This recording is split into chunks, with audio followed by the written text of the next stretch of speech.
All right, so if you didn't know, this is Lent. We are in Lent, and Lent is 40 days basically, and Sundays before Easter. So it's like 46 days before Easter. It starts on Ash Wednesday, which was this last Wednesday, and our Ash Wednesday service was the biggest one we've ever had. It was actually packed in here, and there was not very much room to sit. So it was really cool. But what you do during Lent is that you choose to fast something and put something on, because you're trying to prepare yourself to celebrate Easter. So fasting means that you are going to take something away. It could be food, could be something that takes up time in your life, so that you can add time to focus on the blender. Just want to acknowledge that the blender is going, and that will be distracting to me. But you begin to orient yourself towards Jesus and towards the resurrection. So we're in this Lenten series, and we decided to title it Neo-Monastic Mega House Church. And I thought we would explain this phrase that we came up with, or I came up with, and how it all happened, and kind of talk through some of the things that the village does. So many years ago, we had to switch over our audio host. So the people who are hosting our podcasting, we had to switch over, and we got this new company, and the new company generated a website that no one's ever going to see. It's just all of our podcasts out there with some weird address. But they asked for a title, Village Church, and then they asked for a subtitle, and I thought, no one's going to see this. What is the village? And so I was sitting there in front of my glowing screen, and it turns out I thought, well, it's a neo-monastic mega house church. And I typed it out and forgot about it. So then a reporter decided to type in this new monasticism in Tucson, and there's the village. And so she said, well, I'll interview you. Well, guess what? That little random thing got us on the front page of the Tucson Daily Star, which then got us picked up by a national Christian magazine. And now you can read the articles about us on the wall out there. So that's how we got this neo-monastic mega house church. And so we thought we would explain what you are. So when somebody says to you, what does it mean that your church is a neo-monastic mega house church? That's weird. Well, we thought we would try to make it a little weirder for you. So with that said, you can click the slide. Mark is going to talk to us about Neo.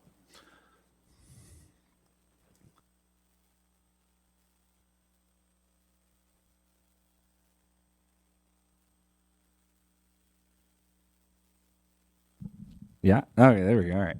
So I know you're all really excited right now to hear a nice long 10-minute talk about how this church is all about the Matrix and Neo. But I'm not going to talk about that. I only have 10 minutes, and we got to get into other things. But that's Neo.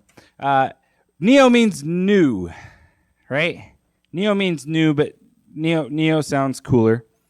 So if it said new monastic mega house church, it wouldn't sound quite as catchy. But we're going to talk about newness. We like new things, right? You guys like new things? You like new things. All right.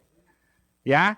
If I stood up here and I said, Oprah Winfrey just called me and said, you're all getting a new car. You'd all be really excited, right? You get a new car, and you get a new car, and you get a new car. Yeah? You'd all be really excited, right, for a new car? Sort of. So you'd also be excited if I said, okay, you get a new house. I'd like a new house. I'd like a new, new experiences. Those are fun, right? New things. New things are good. We like new things. Yes? Yes, all right, great. There we go, cool. New things. New things are exciting.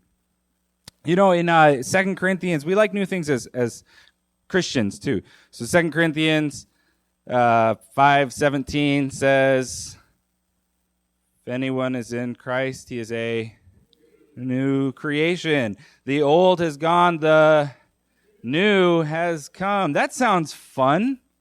right? I want to be new. I want to be a new creation. I want the old to go away and the new to come. That sounds great. Does that sound great? I don't know. Yeah, there we go. All right, come on. Let's get some, there we go. Here's the thing is we don't really actually like new things. We don't really like new things.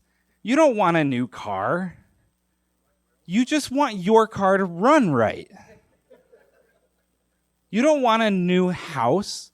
You just want your AC to work in the summer. Right? You don't want to be a new creation. You want to live the way you're living all the time, and you want all those things, right? You want your chair with the nice grooves. You want to sit down in it to be able to rest into it, have the grooves in it where your hand goes. There's some other things that we don't really want new. One of them is this passage that we read in Mark 2. Mark 2, Jesus and his disciples aren't fasting. So Jesus' disciples aren't fasting, and John's disciples are, and the Pharisees are. And so people ask Jesus about fasting. He says some stuff, and then he says, at the end, he says, and no one puts new wine into old wineskins. If he does, the new wine will burst the skins, and the wine is destroyed, and so are the skins. But new wine is for fresh wineskins. Here's something you don't really want. New wine. You don't want new wine, right? You want like the vintage from like 1955, right? That's been sitting in a cellar, maturing, and getting all of the nice flavors and growing and whatever else, right? So this passage, what it's saying is you take the new wine, and you put new wine into new wineskins, because as wine ferments and grows and gains all those flavors, it expands, and the wineskins expand. And so then if you put new wine into old wineskins, the old wineskins, you would think, well, I'm going to put it into the old wineskin because the old wineskin has taken on the flavor of this delicious wine that I just drank. So I'm going to put the new wine into that wineskin, except then it breaks, and the wine goes everywhere, and you lose your wine. You put new wine into new wineskins. Here's something fun. Here's my Birkenstock. I talked about my Birkenstocks in a sermon a few months ago. This is the second time in the last few months I've talked about my Birkenstocks. Here's my Birkenstocks, all right? This is worn down right here a little bit. There's not really a lot of traction on here. At the back, they're kind of thinning and corks breaking.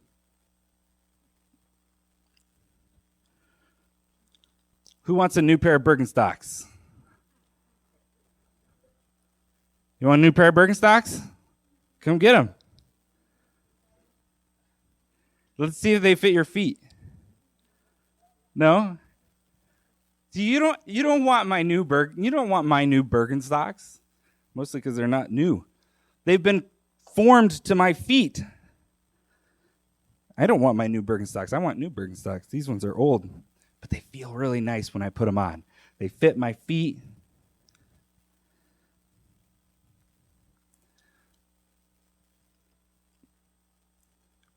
Funny thing about what's coming next is that it's monastic. So monasticism isn't new. It's old. It's ancient, right? House churches. We're going to talk about house churches. New neo-monastic mega house church. House churches aren't new. Jesus said, Zechariah, come down from the tree. I'm going to go eat at your house. That's a house church. That's Jesus going to someone's house and eating and meeting with them. That happened forever ago. This isn't new. So why are we talking about new, neo-monastic mega house church? This is why. It's because we take these old practices, all of the ancient ways, the the old monastic ways, and they are new to us. They're new to us. It's important for us to get new Birkenstocks to be crafted to our feet, because if you just put on my Birkenstocks, they wouldn't fit you. I guarantee it. They're nice and crafted to my feet.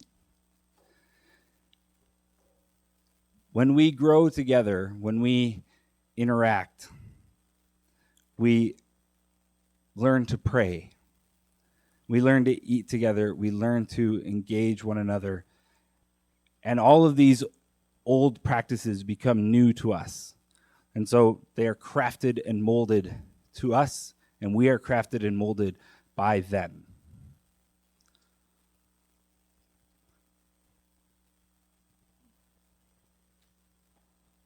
Yeah. Neo-monastic mega house church. Let's talk about monastic.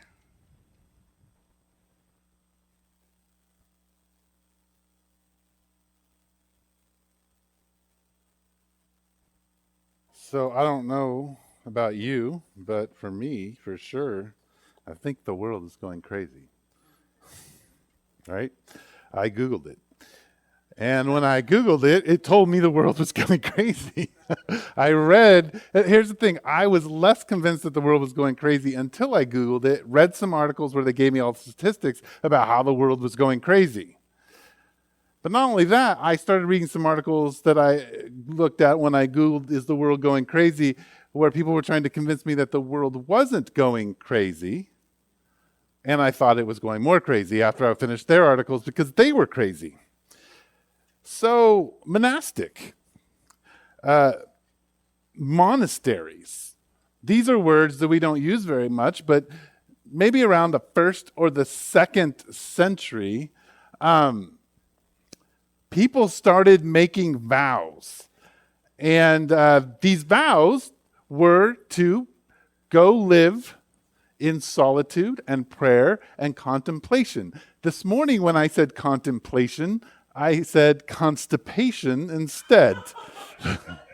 And that was great because that's where contemplation happens, is during constipation. But anyway, monks and nuns, so men and women, committing their life to prayer, solitude, and contemplation, would go to a space, a building, and commit to living there and not ever leaving there. Okay? And they would practice these times of prayer, solitude, and contemplation. And now I'm always going to think of constipation. Now, here's the thing. A monk or a nun, and by the way, I just want to pause. I also have 10 minutes, so if you want to debate the values of monasticism, you can talk to me afterwards. I'm just going to give you little bits of things. So, we'll go back. All right, so here's the thing. When you go to church, there are us churchgoers, and then there are the priests, and then there are the monks and the nuns. These are people who have made commitments to put aside marriage and the benefits of free commerce and all that kind of stuff and whatever good things the world offers and the joys of the world to cloister themselves together in solitude, contemplation, and contemplation. Here's the thing. The world has always been crazy. Right? I don't know. It's not just now.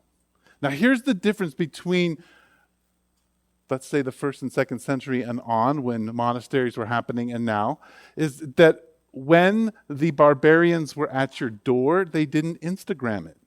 Okay? And so you had 6 months before you got eaten up or destroyed or overrun.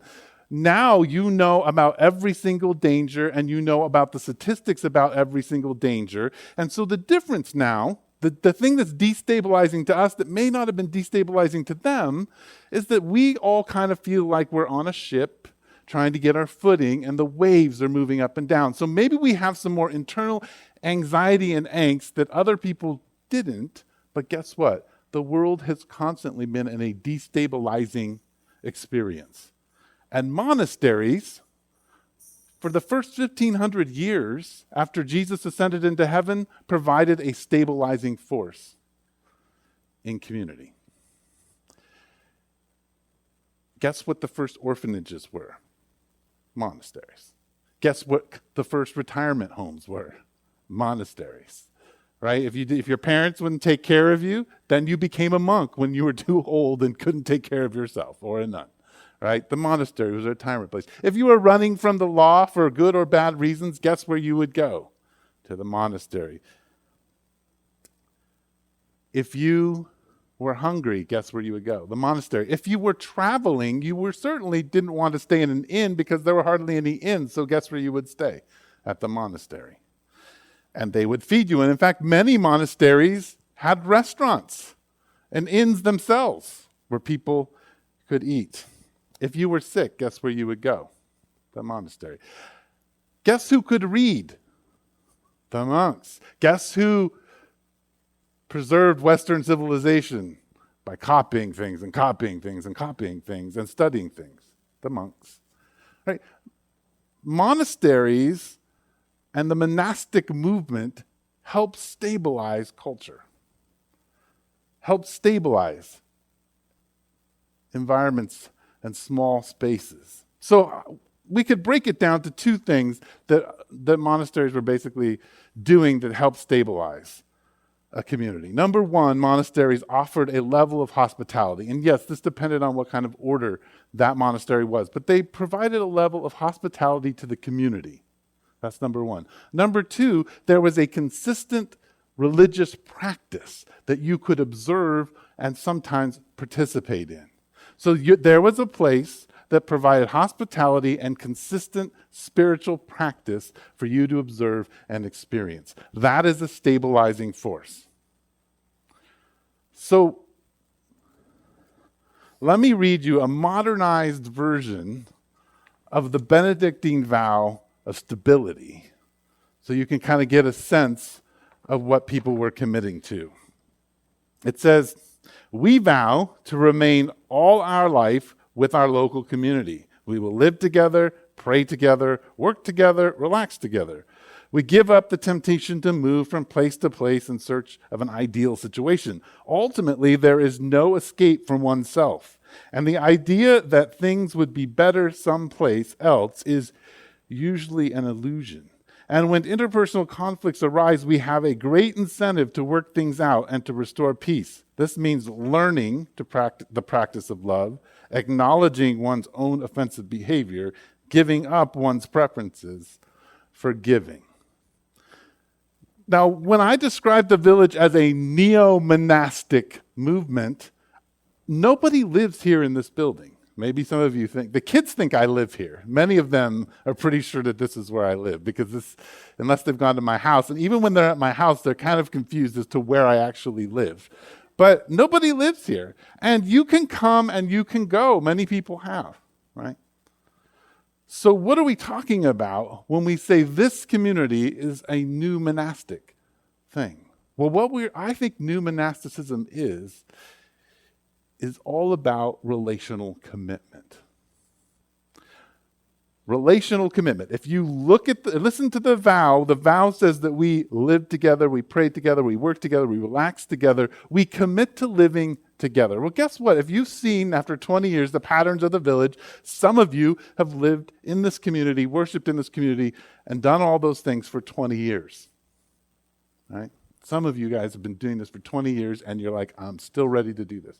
For some of you, you've been doing it for 10 and 7. For some of you, you're just visiting, and you'll be here for a couple years. For some of you, that relational vow is weird and abrasive, and you're still trying to figure out what it means to even connect to a new monastic community.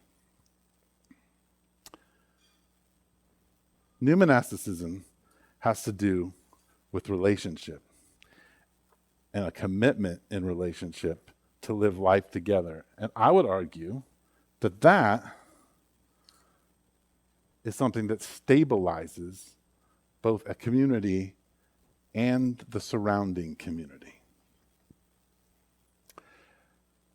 The Apostle Paul in 1 Thessalonians lays out maybe a little bit of what it might look like for you to be part of a monastic order, because actually all Christians are invited to commit to one another relationally and to live life out together. And so I just want to look at what Paul has to say quickly before Rod comes up and talks to us about what a mega house church actually is. So 1 Thessalonians chapter 5, verse 12, Paul says this. Now we ask you, brothers and sisters, to acknowledge those who work hard among you, who care for you in the Lord, and who admonish you. Hold them in highest regard in love because of their work. Live in peace with each other. Number one, recognize, honor, and follow your leaders. Because they're trying to live out this relational commitment to you and to others. They're trying to live out the way of Jesus in front of you. And it's interesting that in Paul's writings, in all his letters, there's this subtext.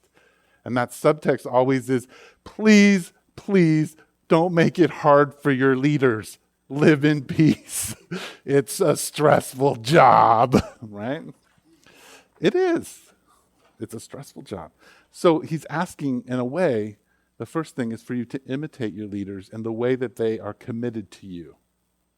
Commit yourself to other people and to them.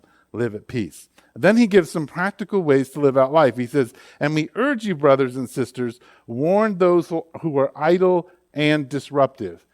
I'm going to stop here because I got a question afterwards because the 1984 NIV does not say disruptive, but the King James Version says disruptive or something therein. So here's the thing. The word in the Greek means idle and disruptive. So, you know the thing that's going to destabilize a community and make it ineffective is people who are idle and disruptive. And it is our job to gently warn those who are idle and disruptive because we want to be a stabilizing force and not a disruptive force, right? So that is a thing that you're invited into. That's that uncomfortable part that vow was talking about. Then it says, encourage the disheartened. You should give courage to people who are depressed. People who are disheartened are depressed. Our job is to identify one another when our hearts are low, when we feel like we don't have it, and we are to come alongside people and give them courage. That means if you got to go to the doctor with them, then go to the doctor with them. If that means you got to sit next to them while they're crying and just pouring out their heart, then sit next to them while they're crying and pouring out their heart. I can go on, but I only have 10 minutes. Then it says, help the weak. If you're weak, that means you literally can't help yourself. That means you don't have strength. You don't have finances. You don't have spiritual access. You don't have things. When you are weak, you do not have things. That means that if you are going to relationally commit yourself to people, that means you're committing yourself to people. That means you're emotionally committing yourself to people to take care of them in those ways. And then he offers a very all-encompassing thing, and he says, be patient with everyone. Patience is the thing that happens when you decide to be in a neo-monastic community. Because you are committing to live with people who are going to irritate you in ways that you do not like. And in fact, good community is sandpaper, as I say, on flesh, shaping us into Jesus. Right? That part of what's interesting about committing ourselves to one another is that we rub up against each other and transform one another into Christ-likeness if we're willing to pursue patience, which is long-suffering in one direction. Then it talks about grace. He says, make sure that nobody pays back wrong for wrong, but always strive to do what is good for each other and for everyone else. This is a simple understanding of the cross. That you and I do not have the right to take revenge or say what justice is, because revenge and justice happened on the cross. So when one of us injures another, we admonish one another not to take revenge or demand justice, but to offer good. That's complicated. And then, if you didn't know what the will of God is, I'm going to tell it to you right now. So never ever ask me again what the will of God is for your life. It says this, rejoice always, pray continually, give thanks in all circumstances, for this is God's will for you in Christ Jesus. Number one, this is what happens to you when you live life out with people underneath the cross. Is number one, your thinking and your expression change. Your expression changes first. You're invited to rejoice. Rejoicing is jumping up and down. You have to practice it. That's why there are religious practices. A discipline of Christianity is to rejoice by jumping up and down and rejoicing. That's practice number one. Practice number two is continually praying, which means that you learn in a community of Jesus to talk continually with Jesus. Not just being in conversation with him, but how to listen to him. And last, you will learn, if you know anything about the brain, that there is in your brain a negative talker, and he talks all the time. And he joins the enemy to talk at you. But when you change the way you think by giving thanks in all circumstances, you begin to shut down that negative talker and accuser in your brain. And that's what happens when you live out life in a neo-monastic community.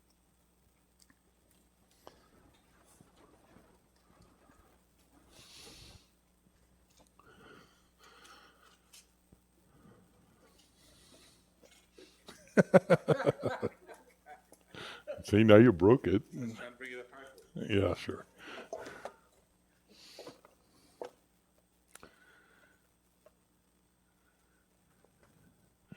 Acts 2:42 says, they devoted themselves to the apostles' teaching and to fellowship, to the breaking of bread, and to prayer. One of the things I've noticed is just how much we love complexity. We love to complicate things. We like to make things hard. We actually like making them much harder than they truly are. For us, complexity can be a great place for us to hide. We build complex systems and structures, and we imagine a million contingencies to avoid doing the simple, hard things that we don't really want to do. I look at my kitchen floor. I want the kitchen floor to be cleaned, but I don't know if I really want to do that work.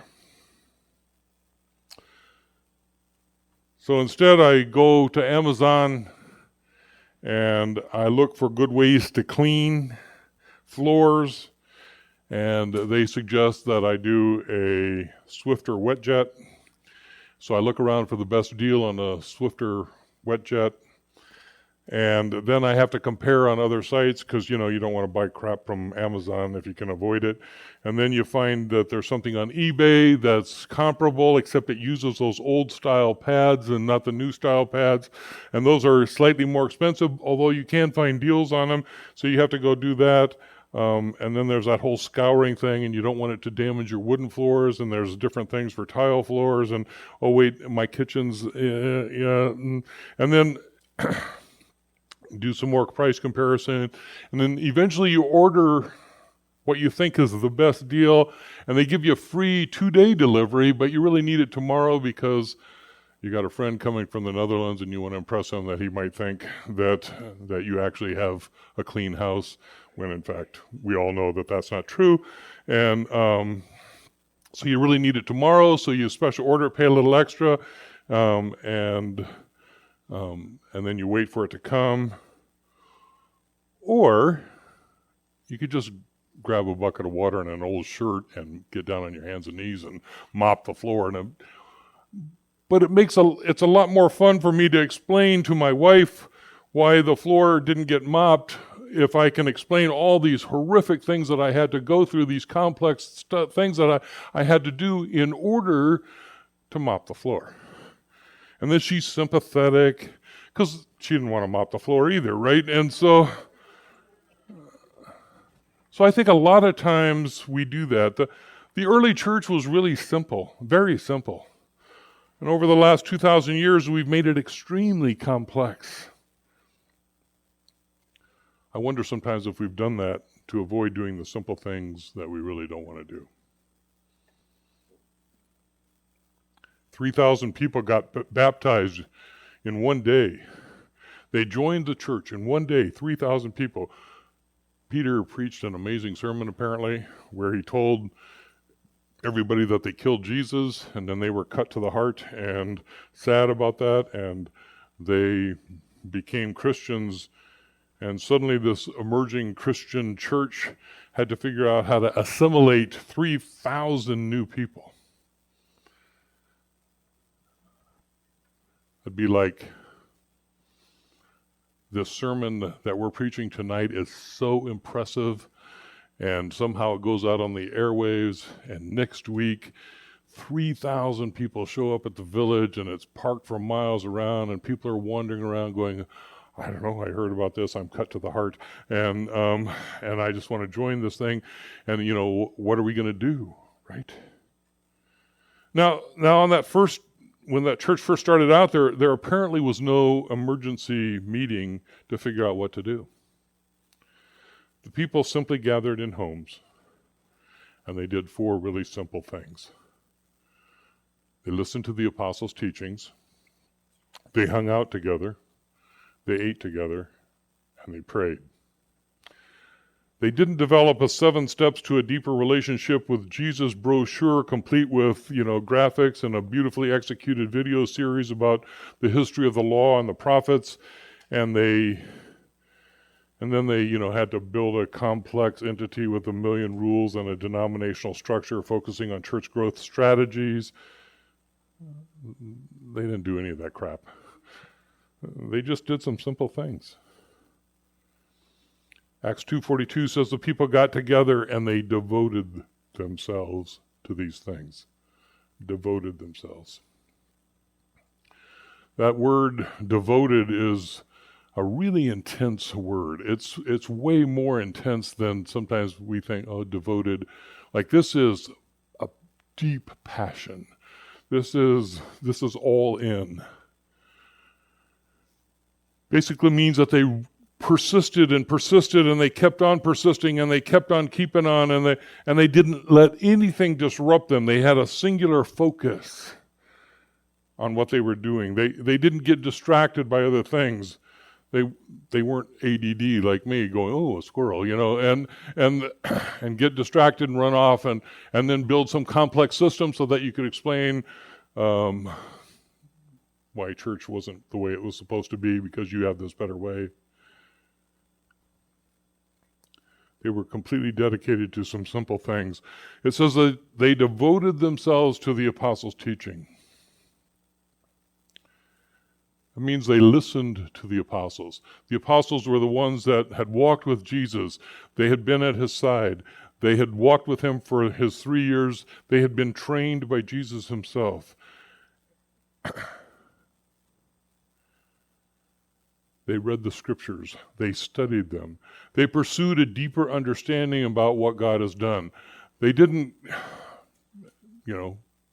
have any of the ways that we have of communicating, and so they simply sat at the feet of people who were learned, who knew stuff about Jesus, and they listened to them, and we can still do that. We can pursue an understanding of God. We can read scriptures. We can see what the apostles said. It's right there in the Bible. You open your Bible, the apostles write all these things that you can understand. Paul becomes this guy who explains the gospel, explains these simple though complex things.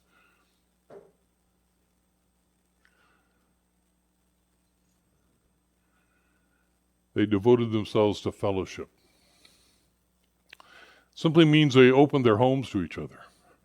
They opened the doors of their houses. They befriended each other. They opened their hearts and their lives to each other. They chose to love each other, to be in relationship with each other. They hung out together. One of the things I love about the village, and I've always loved about the village, is the fact that we eat together afterwards and we just hang out and we talk and we listen to each other's stories and we listen to what each other says and we reflect on that and we encourage each other in the things that Eric was talking about that happened in the monastery. Those are things that we do individually, one-on-one, in small groups, in small settings. We share our lives.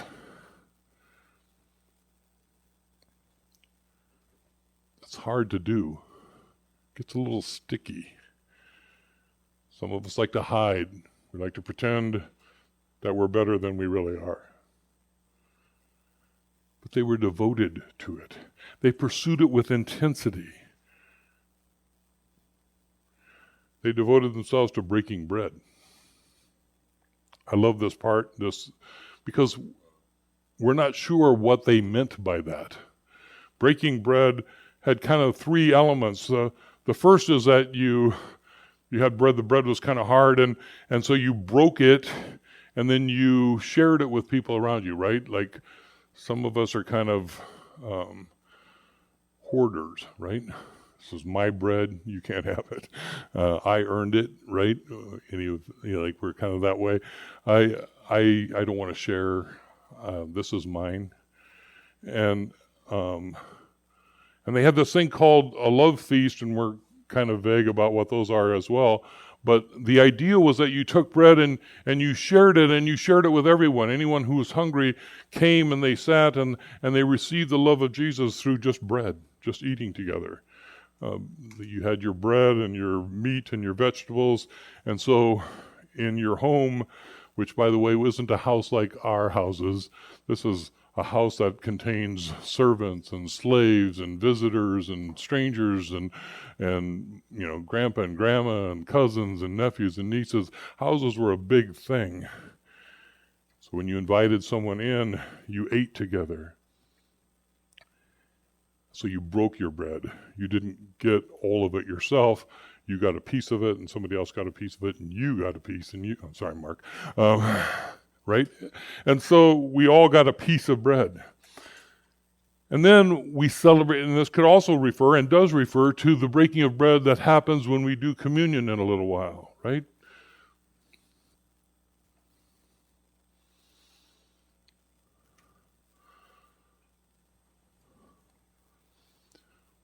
We take a piece of bread. We break bread. But when we do this, we remember something. We remember something about Jesus. We remember that his body was offered for us, that it was torn apart, ripped up. He was beaten, all these horrific things. His body broken for you. His body offered for you, and we do that. And we take the blood of Jesus and we remember that his blood was shed for us. So we take bread and we take juice, wine, and we remember. So that's bread as well. That's this important, incredibly important thing where they sit around tables and hang out in each other's homes and they remember what this Jesus has done. And then finally they devoted themselves to prayer. They simply prayed together. I accused Mark this morning of often misstating to the kids what prayer is. Now Mark said, no, it's just Eric that does this, so I'm going to kick Eric to the curb. We say, what is prayer when we do the Lord's Prayer, and the kids are supposed to respond back talking to God, but that's not it. Because prayer is a whole lot more than that, right? It's about talking to God, but it's also listening to God. We don't do that part very much. We don't think that way. We have our laundry list of things that we want to ask God for, and we come up with all those things, and we say, yeah, this, and this, and I need this, and by the way, it would be great if you would do this, and oh, by the way, if we're kind-hearted, we say, oh yeah, would you do that for my family or for my friends or something else as well? But praying is communicating with God. It's talking and it's listening. One of the sermons in this series is going to be on what we call Trinitarian prayer, and it's Trinitarian prayer has built into it a time of just sitting there, shutting your mouth and listening to what the Spirit might say, listening to God. The early church, that early gathering of 3,000 people, they prayed together. They prayed a lot. Imagine that, if 3,000 people show up. I don't know how many people are here tonight, 40 people, 50 people, 50, 60 this morning. We're a little down.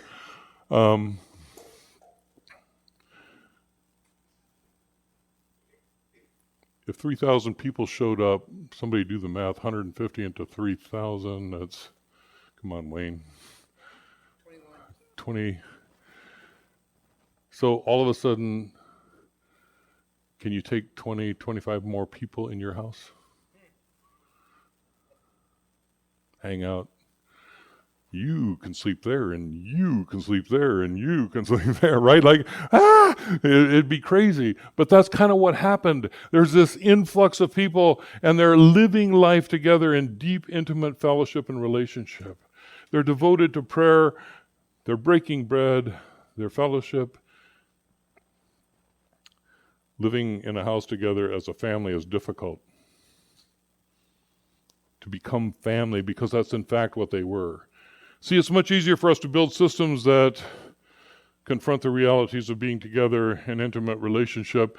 It's much easier to do that, but it's hard for us to just be in a house together. When before Kathy and I got married, she gave me a little green piece of paper, and on it she had written some things that she wanted me to remember after we got married. Yeah, well, you already know where this is going, right? And I carried that little piece of paper. I folded it up, put it in my wallet. I pull it out every once in a while and read it and remind myself, and then I pull it out again. And pretty soon it got more and more frayed, and then it slowly disintegrated, and it just sort of disappeared. You couldn't read it anymore. All the ink had disappeared. She had written some pretty cool things on there. One of them was, if you want to win an argument with me, just take me in your arms and admit you're wrong.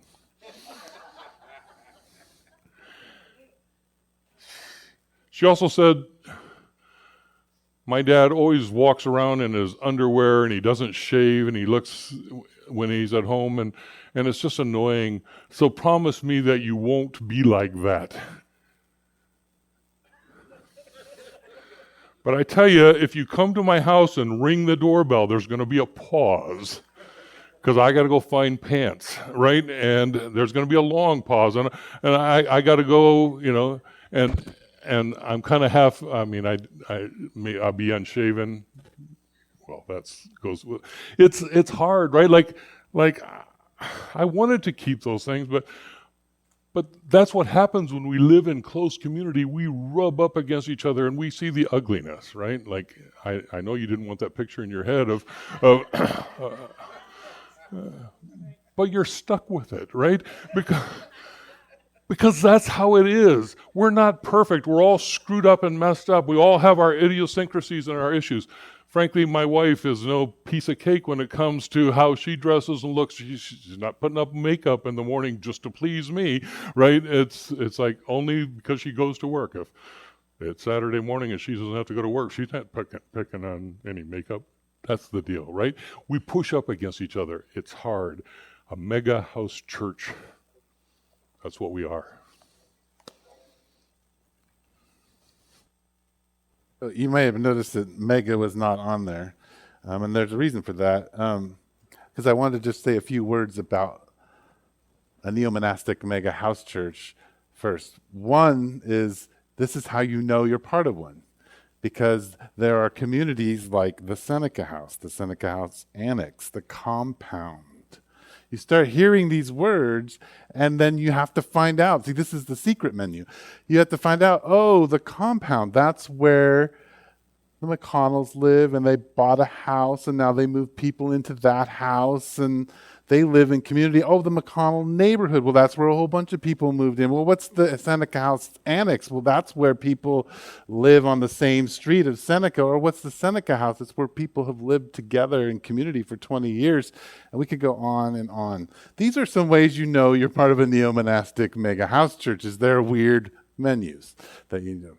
But here's the mega thing, and here's what I think is lovely about this community, is this is a big house. Our bathtub, which we never use, is over there, and it's a really big bathtub. Right? You can't see it. We put a curtain behind it, right? The bathrooms are always overflowing, but the important part about it is that when you walk in, and this was something important to Rod, is that the main thing is the kitchen.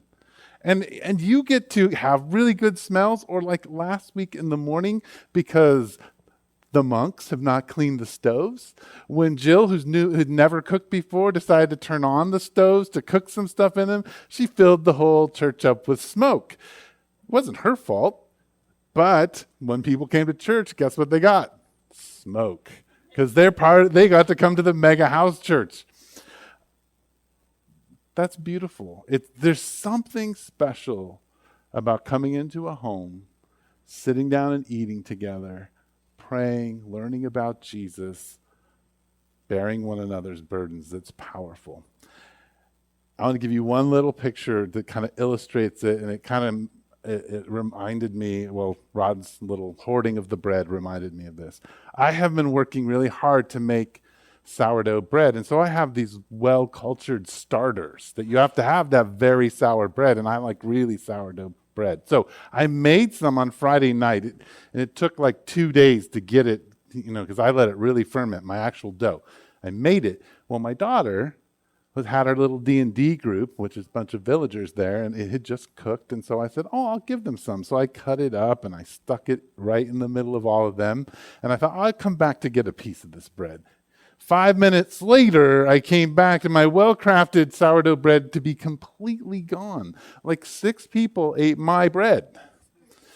And I learned some patience and perseverance and long-suffering. But there's something very beautiful about it, because it was to see them enjoy it, and it's very crusty, very sour bread, and they just loved it. Well, that's what community is all about. That's what the neo-monastic Mega House Church is all about. We're going to talk more about details later, but do you have any questions, thoughts? Mark's going to run around with a mic. We have a few moments. I didn't think we were going to get any in the morning, but people had a lot to say about it. So, I just had a thought. I read about this in the newspaper this week. This woman ran into the church, and when she got to the church, she was carrying a skillet with a pancake in it.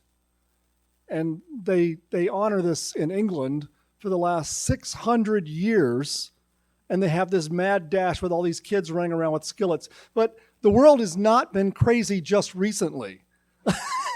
In 1300, this woman was so harried that she somehow ended up at the church with a skillet in her hand. That's an awesome story. That is a really cool story. Anybody else have any thoughts, questions? When I think of the meaning of the word neo, certainly it means new, but there is a connotation of revisited or reimagined. So I presume that when you use that word, you're thinking about that as well. Yes. Yes.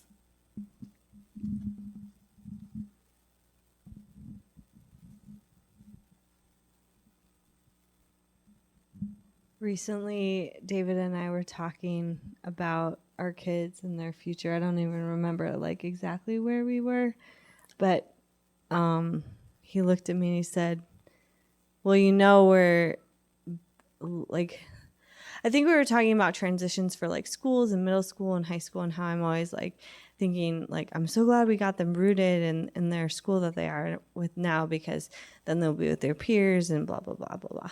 And he said, where his longest lasting community will be, don't you?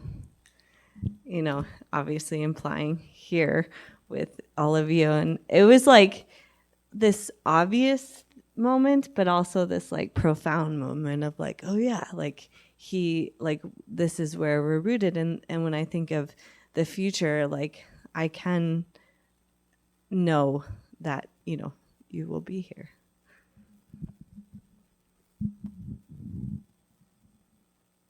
Anybody else? Thoughts, questions, comments?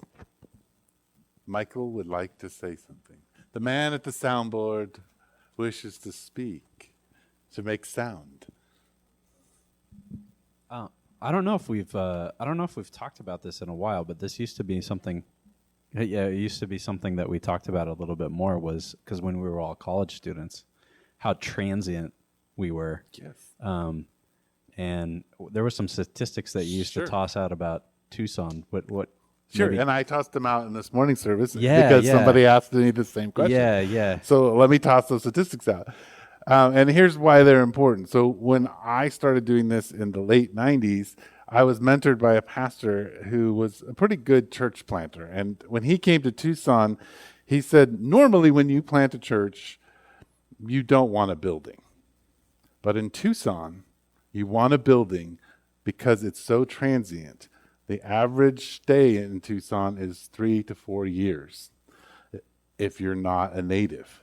And you come here, and part of it's because we're a right-to-work state. And I'm not going to explain that. You can figure it out. Google it. And so people come here running away from something or trying to start a new life. And a church building gives you a place to point to and say, that's my home. That's where I go. That's where my community is.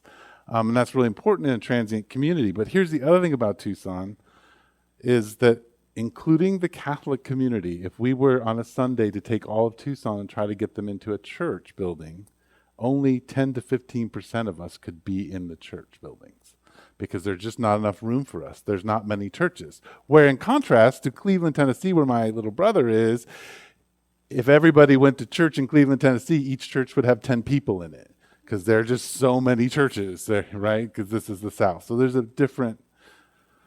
contrast there. And so you have, that's important to have stability in a space that's very transient. Yeah, but we've taken that really seriously, so much to the point that I think, like, we're in the place we are now, where like that could kind of pass us by if it hadn't occurred to me in this moment to think about it, like, because we have committed. I mean, we've committed to each other and to staying here, and long term. I think we have time for one more comment. Is anybody any thoughts, questions? Straight in the back.